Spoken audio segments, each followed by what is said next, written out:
Namaste, guys. I am Dr. Anushruti and I am back with a super big hit. Today, I have Dr. Jason Vaughn, who's a physical therapist and a pain relief and strength coach. He is joining live directly from San Francisco. Hello, Jason. How are you? Hi, I'm doing well. Thank you.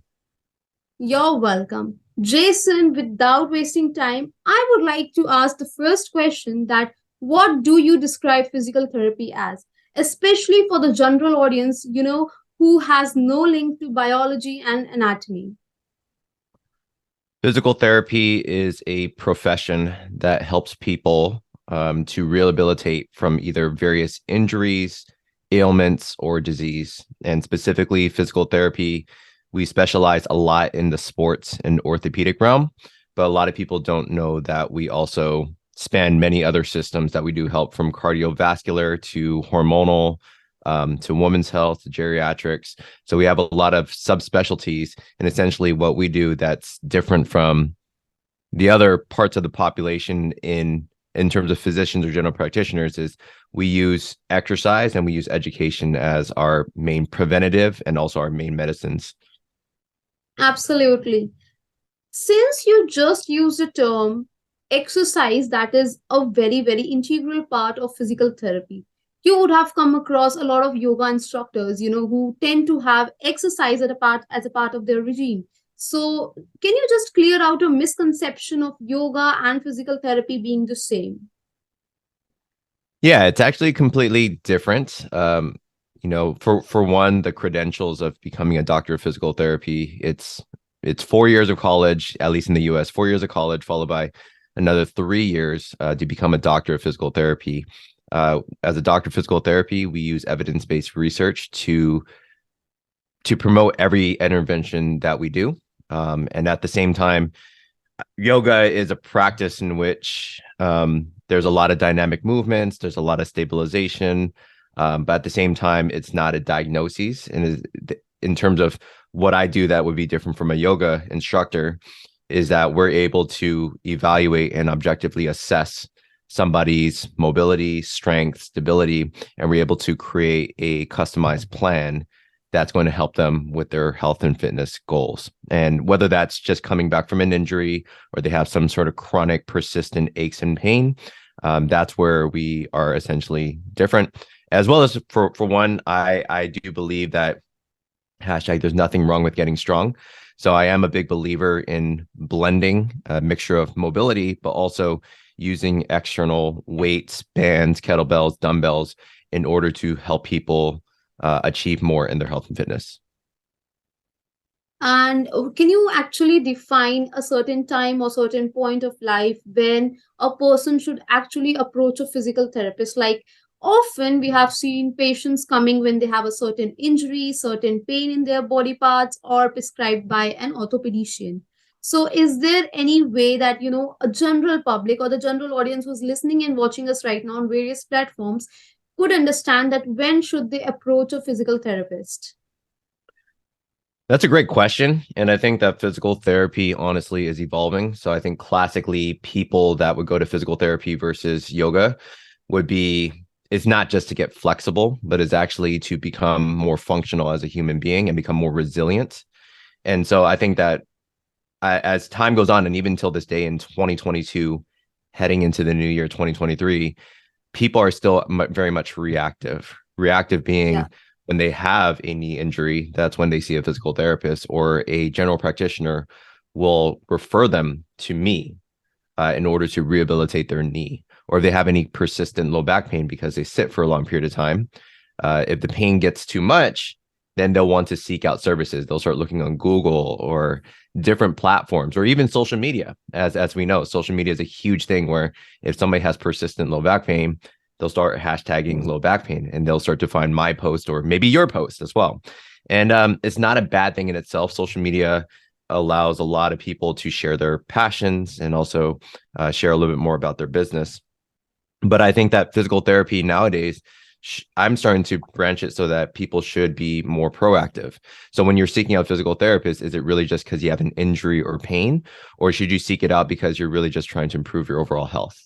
I'm really thinking about whether you have pain or not. you can still benefit from hiring a physical therapist or a coach like myself or other people, because that way you're not having to spend X amount of dollars when things get bad, right? When you have In pneumonia, a when you have way we can injuries. say getting prevention and precaution beforehand, and obviously gaining strength and resistance and balance exercises. There's a lot of things that a physical therapist has to provide to the patients, which in general I find that in all over the parts of the world people are still having a doubt. There is something that they do not know when exactly to approach a physical therapist. So, guys, and the clients, everyone who's listening to us, watching to us, do not wait for a particular time to approach your nearest physical therapist. No, no, no, no. That's a big no, because this is the time you should approach to gain strength, balance, resistance, and a lot more for your own benefit. Jason, coming back to you, one more thing. Physical therapy has evolved a lot after coronavirus. Physical therapy is like it has been there for a very long period of time, but Mhm. the demand of physical therapy has just increased widely. So what do you think can be the reasons of this, and what were your personal experience in coronavirus with physical therapy?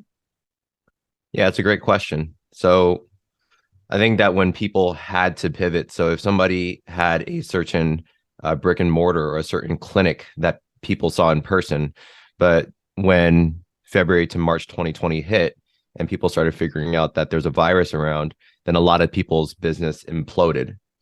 And for me, I actually worked in a very large HMO clinic, Kaiser Permanente, which is actually they sponsor the Golden State Warriors. So I'm sure a lot of people are familiar with that. And I was working for them for about 2 years. And some of the reasons being, and I won't go into too much of that, but some of the reasons why I ultimately quit and wanted to start my own business was to treat patients the way that I wanted to treat them. I didn't want to see 12 to 20 patients a day anymore. I didn't want to be rushed to see my clients. I wanted to give them my personal one-to-one time. And so when I quit in 2019, I started something before the pandemic started. And I started a remote coaching program called the Pain Free Academy. And it is to help any busy professionals and parents around the world eliminate chronic pain from their life so they can enjoy life more fully and have a better quality of life. And so for me, I felt like if it was more remote, some people think you can't be touched. Some people think you need to put your hands on somebody in order to relieve pain. But realistically, if I just provide the right education, if I provide the right exercises, that can be of great benefit to somebody. And it shows that if, let's say, you were my patient, if you're getting rid of pain from India, that really empowers you, that you are ultimately in control of your pain in your body. And I think that's the benefit of remote coaching is the In lack of a way, hand. yeah, in a way we are connecting the whole world. We are increasing our reach. Like if I want to get treated by the best physical therapist of San Francisco, I can directly contact Dr. Correct. Jason while sitting in India and getting the best treatment out there. Yeah. So yeah, even in India, we have witnessed a lot of demand, like a huge demand in physical therapy because of long hours of sitting, Right. sighting, work from home. Yeah, Hmm. coming to this work from home, I am having a question to ask. Work from home has eventually higher the risk of cervical pain. People having a hunchback, sitting like this, typing. So, like, what are some preventive methods to have for cervical pain? Yeah, and that's a great question because I myself, in my early 20s, I dealt with a lot of cervical pain due to being in a couple car accidents. And so I think that some of the preventative measures, if we're just going to like the tactics of things, is make sure that you set an alarm, right, every 1 to 2 hours. So it alarms you to actually move. I think a lot of people have a sense of hunchback posture being like that is the direct root cause of your pain. But truthfully enough, it's like when you're thinking about the pandemic, there's a lot more people that have lost their jobs, that have more financial struggle. Maybe they had coworkers and now they have no coworkers, so they're more socially isolated. Maybe they used to take walks for lunch in their hallway, but now they're just sitting and then they go to the kitchen, they eat their lunch, and they go straight back to their computer. So I think some preventative things are definitely like posture is a contributor, but is not the direct always the root cause. So posture one is get up and moving, having a good desk mobility routine to stay pain free and to actually move your neck and your upper back and your shoulders. If you don't move your upper back and your shoulders, then your neck's still going to not feel very good. Another thing is try to get outside. Sunlight has been proven to alleviate mood and to decrease tension in the body. Go out for walks. At best, try to connect with somebody like yourself or a family member or colleague because social isolation leads to depression and anxiety. And that in itself can create unwanted tension in the body. And lastly, just take care of your diet. Take care of your diet. Have a good, consistent exercise plan when you're not at the desk. And I think you'll be in good hands.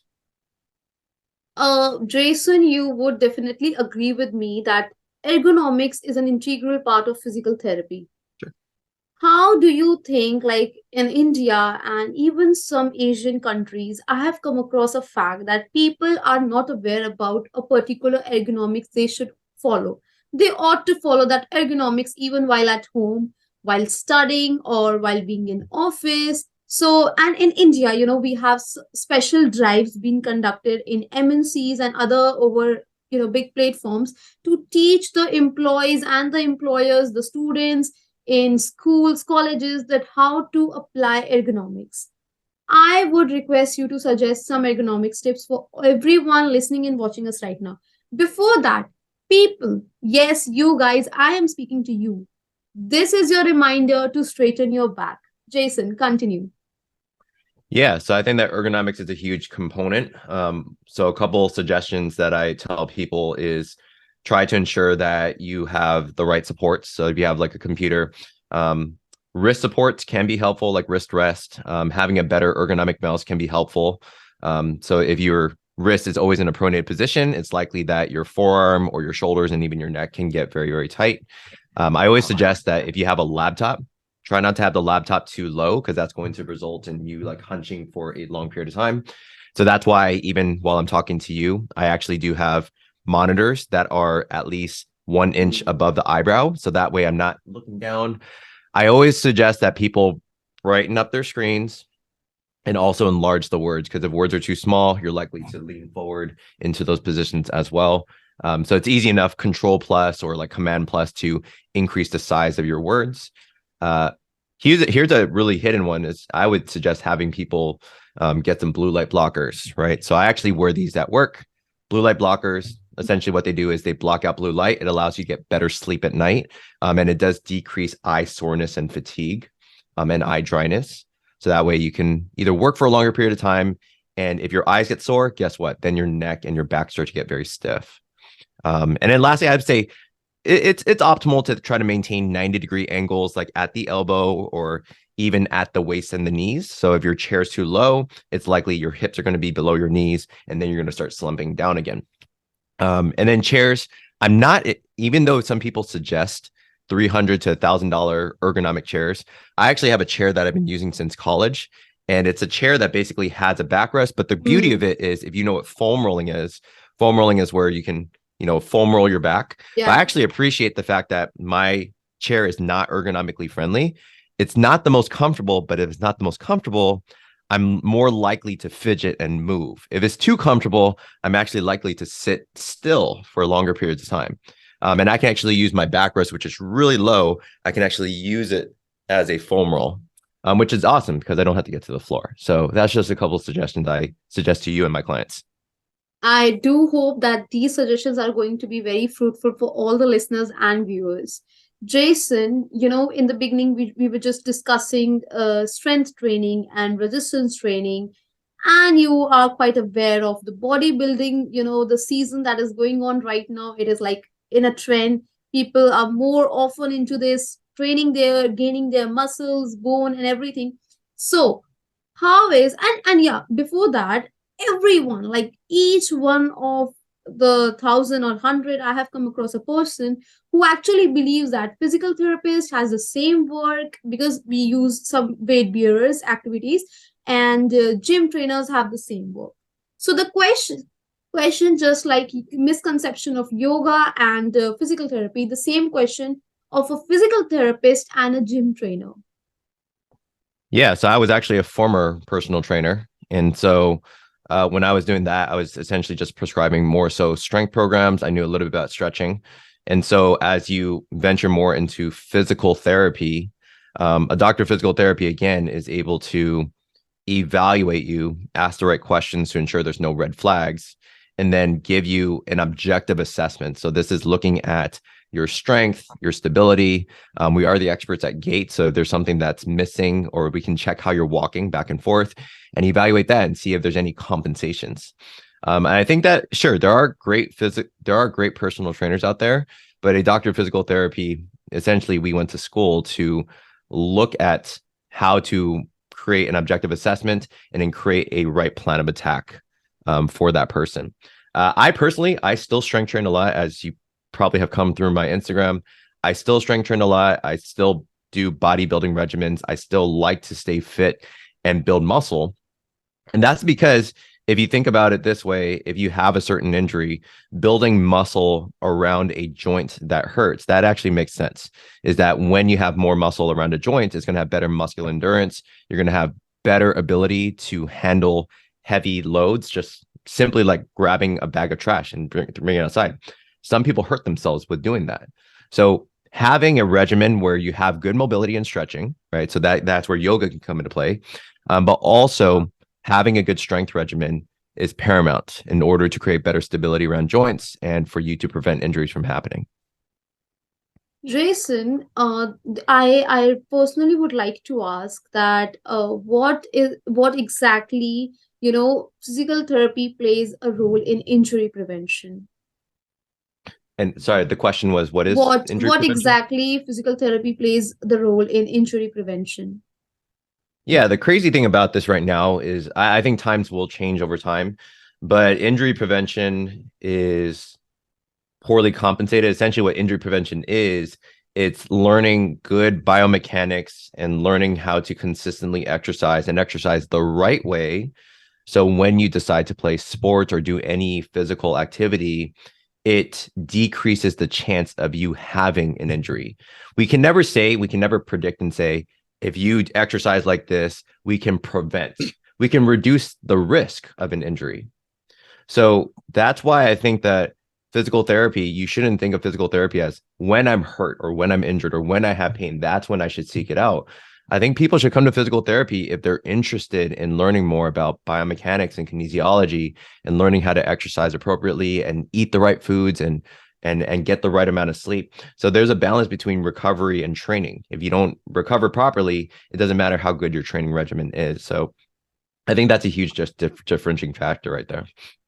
Absolutely. Jason, what are your views on geriatric physical therapy? In India and even in other parts of the world, we would have come across a lot of senior citizens, especially people older in age. They often use walking aids, crutches, and walker, wheelchairs only because of their age. There is no ailment, no underlying condition. Just because of their age, they do start using walkers and crutches. So, is there any way that physical therapy can help them out to just switch it up these all walking aids and make them move freely? Yeah, I think there's a common misconception that if somebody has gray hair, they should have a cane or a walker. And I think that's definitely not true. My mom is 71.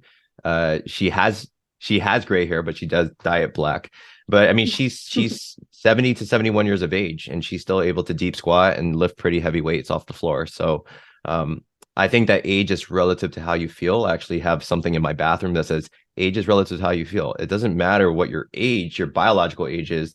Physiologically, how do you feel? There are 70-year-olds that can still run a marathon. There's 70-year-olds that are in a wheelchair.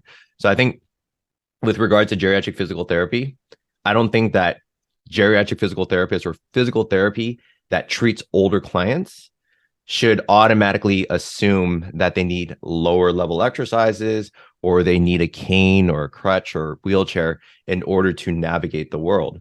I think that if you have actual dumbbells, if you just think about evaluating where their strength is and still treating them as if they're a 40, 50-year-old, but maybe you have to lower the intensity or you have to lower the volume of the workout because maybe they don't have as much capacity as a 40-year-old.